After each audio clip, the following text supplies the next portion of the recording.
So Trump began to de-woke the military by revoking one of Biden's orders that allowed for trans people to serve in the military.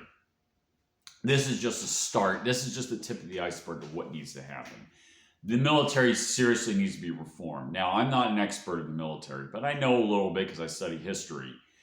And the military, the very purpose of the military is there as a killing machine.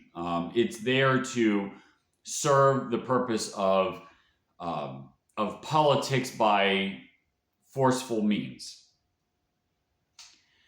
And the nihilistic ideology has no place in the military because it's not effective. What is effective is logic and reasoning, right?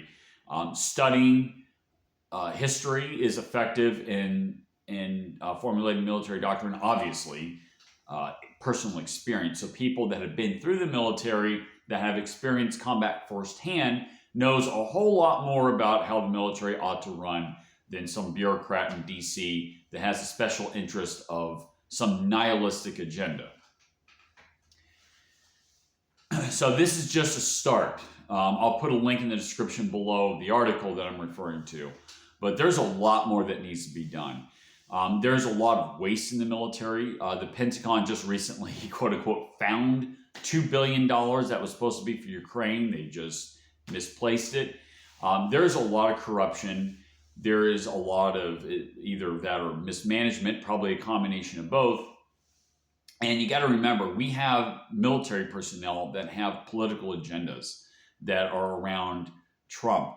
Also, do you remember, if you read your history, about there was just a handful of generals and admirals during World War II?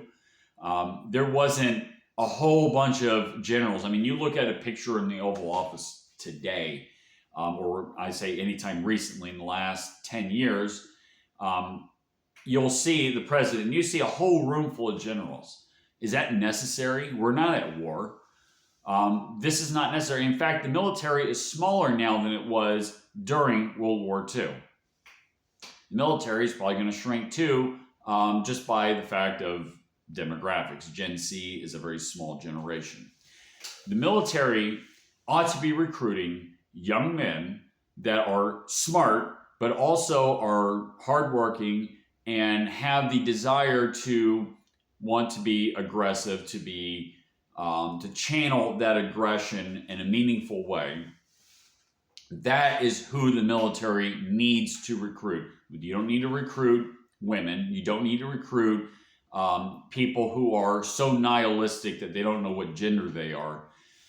You need to recruit young men particularly, and you want the type of people that are aggressive, that will carry out the type of deeds that are necessary for the ends of the military. So it's good that the military is starting to be de-woke. This is just the tip of the iceberg.